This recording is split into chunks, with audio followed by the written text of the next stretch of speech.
do you have a preference of Pulsechain or PulseX?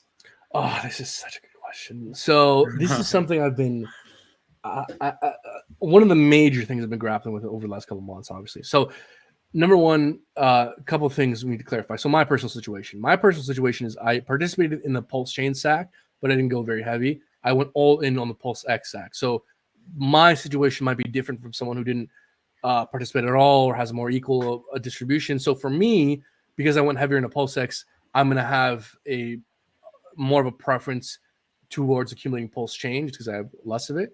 But assuming that's not the situation, assuming you didn't like sack at all, it's such a good open question because if we look at the current ratio we have for Pulsechain, which essentially is a 1-3 ratio on PulseX and Pulsechain, I think that's somewhat reasonable. I think it is reasonable to assume, there's a couple of considerations we need to consider. Number one, the layer 1 smart contract blockchains have historically outperformed the major, DEX ecosystem. So that is true. And that's probably likely to be the case moving forward. Also, in terms of where retail money is supposed to go, it's much easier to understand, hey, Pulsechain's a faster, cheaper version of Ethereum rather than PulseX, that has this complicated buy and burn mechanism. Like when people think of PulseX, they think of PancakeSwap, they think of Uniswap, right? Which historically has not performed as well. So it's simply in terms of where retail money is going to go. Like I tried explaining this ecosystem to my uncle, where I said to my uncle, like, hey, Pulsechain is a fast, cheaper version of Ethereum. He's like, oh, okay. And then I said, hey, PulseX is a fee-burning, decentralized exchange. He was like, you didn't understand it. So simply in terms of retail, having an easier time understanding what's going on, I think Pulsechain has an edge. I think also the history of layer 1 smart contract blockchains outperformed their major ecosystem DEX also gives Pulsechain an edge for sure.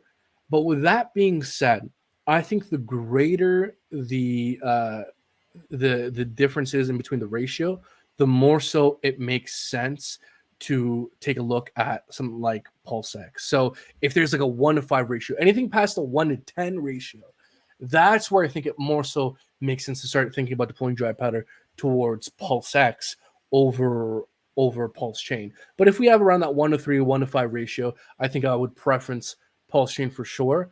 But if we get a crazy difference, like a 1-10 ratio, that's essentially saying the market at that moment believes that Pulsechain will 10x outperform PulseX.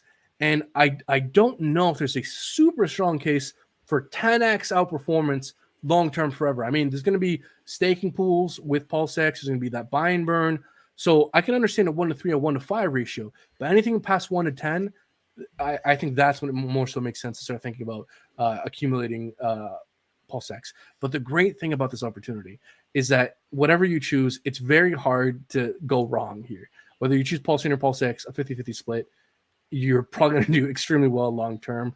But again, in terms of like answering the question, 1-3, 1-5 ratio, I would start to preference Pulsechain accumulation. If we get to more extreme 1-10 ratio plus, that's when I would start to perhaps preference PulseX accumulation. So you're that does mean you're more bullish Pulsechain though, right? Because if you're saying that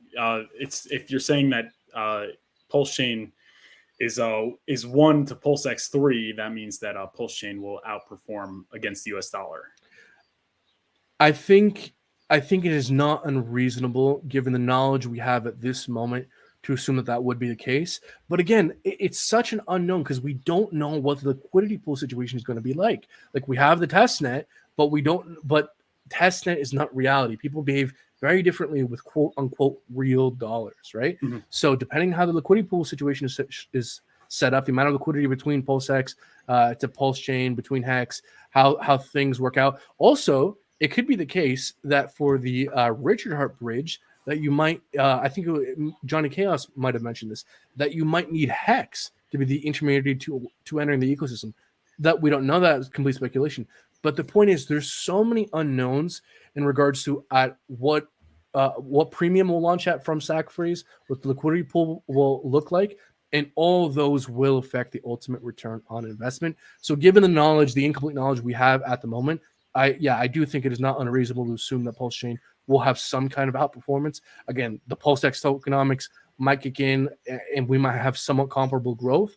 that might be the case. But given the information I have at hand, I do think it is reasonable to preference Pulsechain. But the greater that ratio becomes, the dichotomy becomes, the more I think it makes sense to preference PulseX. Like if we get a 1-to-15 ratio, I might even think of swapping some Pulsechain for PulseX. Is it a 1-to-15 ratio means that Pulsechain will 15x outperform PulseX forever.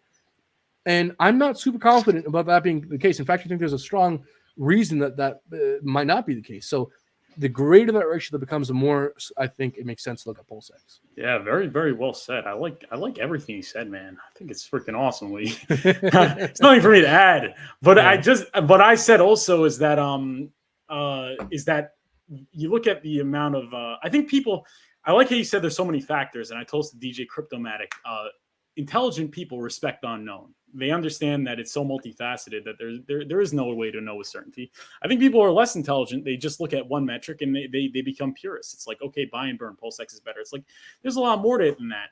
And if I had to pick one, and that's why I really don't know, but if I had to pick one, the buy and burn is great, but 4 times more people sacrifice for PulseX than Pulsechain, and you better be damn sure they want some Pulsechain.